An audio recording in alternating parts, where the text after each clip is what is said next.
Hey friends, it's Miss Thomasini here. Remember yesterday when we were reading Dinosaurs Before Dark? We discovered that Jack and Annie had ended up in the Cretaceous period, and there was a couple different kinds of dinosaurs they saw. First, they saw the pteranodon with his big wings, and then they saw a triceratops. They were kind of scared, but then they realized that triceratops only eat plants, not humans. While they were trying to get away from the Triceratops, Jack found something in the ground. It was gold and shiny, and it was called a medallion. And that's when they knew they weren't the only ones who have been here. Other people must have been here in the past. We didn't really get to find out much. But today we're going to start with chapter 6 and go all the way through chapter 8. Ready? Here we go. Chapter 6. Dinosaur Valley. Annie, look at this, Jack called. Look what I found. Annie had gone up the hilltop. She was busy picking a flower from a magnolia tree. Annie, look what I found. A medallion. But Annie wasn't paying attention to Jack. She was just staring at something on the other side of the hill. Oh, wow, she said. Annie! Clutching her magnolia flower, she took off down the hill. Annie, come back, Jack shouted. But Annie had disappeared. Ugh, I'm going to get her, Jack muttered. He stuffed the gold medallion into his jeans pocket. Then he heard Annie shriek. Ah! Annie? Jack heard another sound as well, a deep, bellowing sound, like a tuba.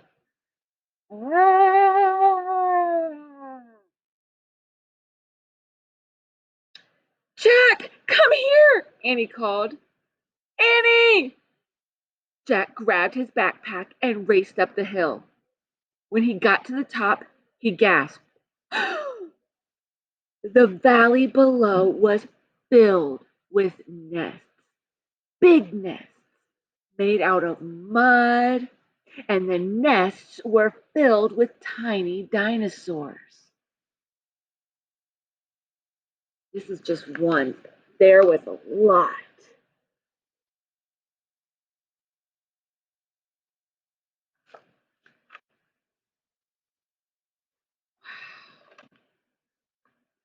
Annie was crouching next to one of the nests, and standing over her was a gigantic duck-billed dinosaur. Don't panic. Don't move, said Jack. He stepped slowly down the hill towards Annie. The huge dinosaur was towering over Annie, waving her arms, making her tuba sound.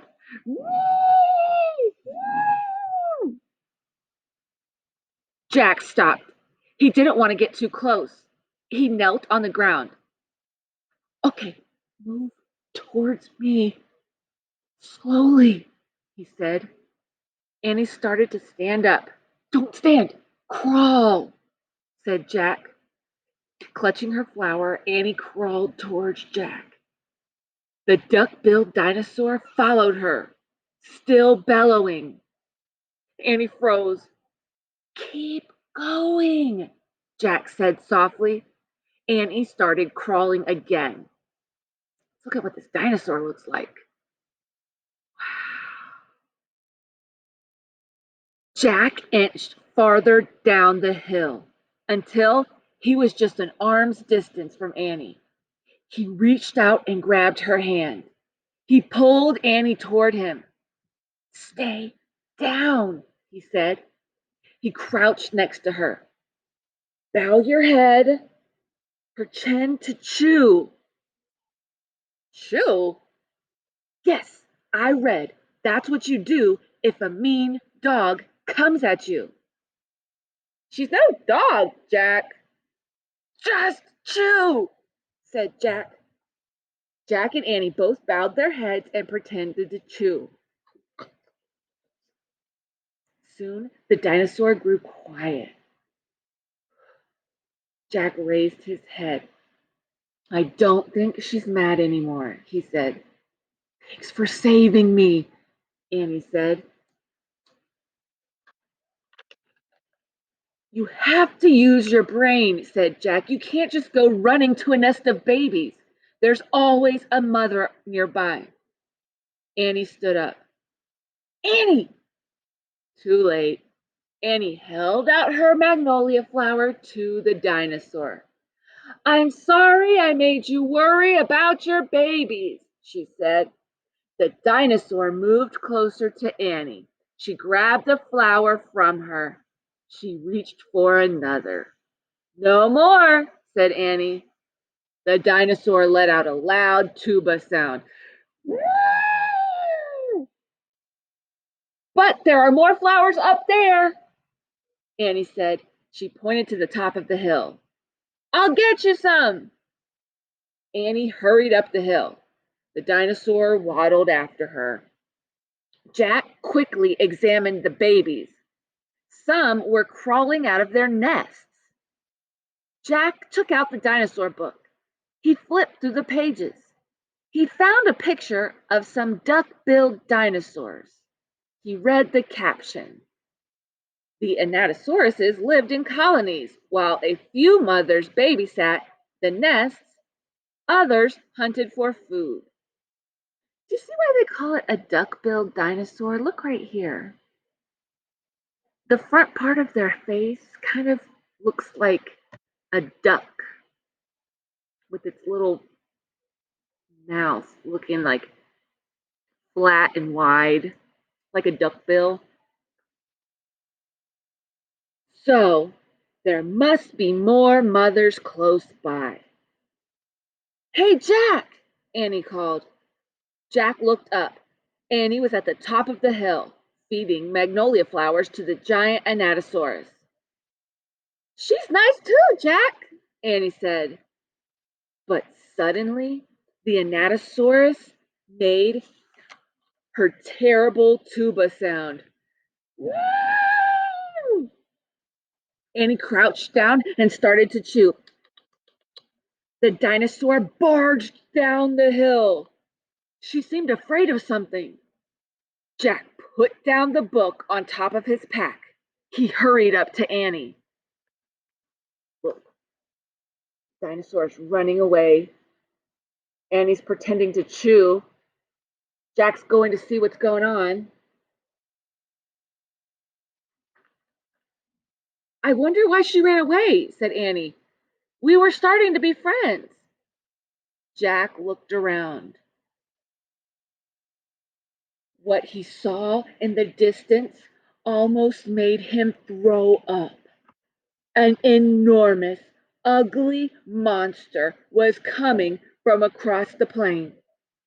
He was walking on two big legs and swinging a long, thick tail and dangling two tiny arms.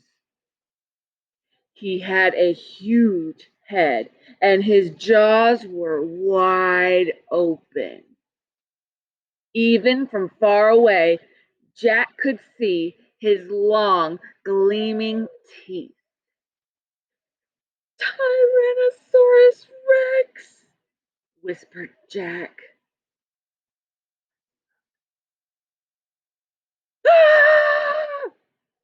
Chapter 7. Ready, set, go.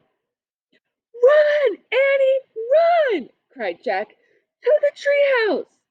They dashed down the hill together, through the tall grass, through the ferns, past the pteranodon, and right to the rope ladder. They scrambled up. Seconds later, they tumbled into the treehouse. Picture. Not that. Annie leaped to the window. He's going away, she said, panting. Jack pushed his glasses into place. He looked through the window with her. The Tyrannosaurus was wandering off, but then the monster stopped and turned around. "Duck!" said Jack. The two of them hunched down. After a long moment, they raised their heads. They peeked out again.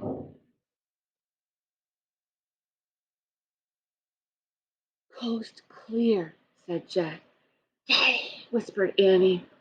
"We have to get out of here," said Jack. "You made a wish before," said Annie. "I wish we could go back to Frog Creek," said Jack. Nothing happened. "I wish. Wait, you were looking at a picture in the dinosaur book, remember?"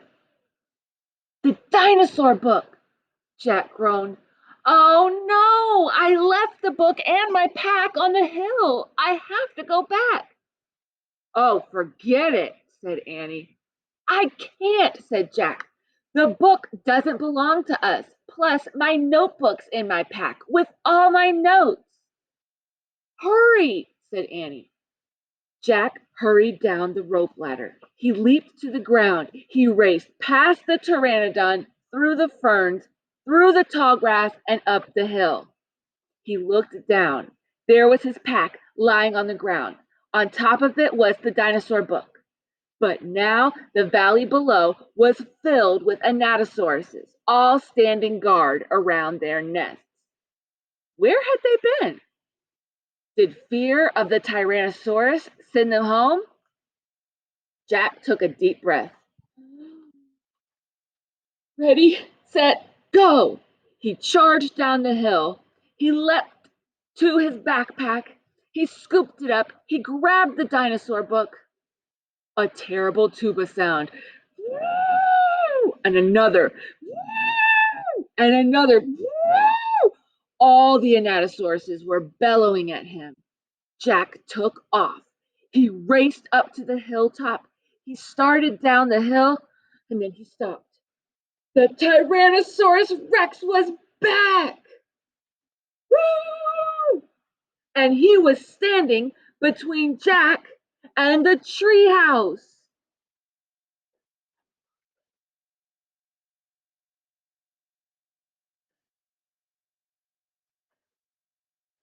Chapter 8. A Giant Shadow.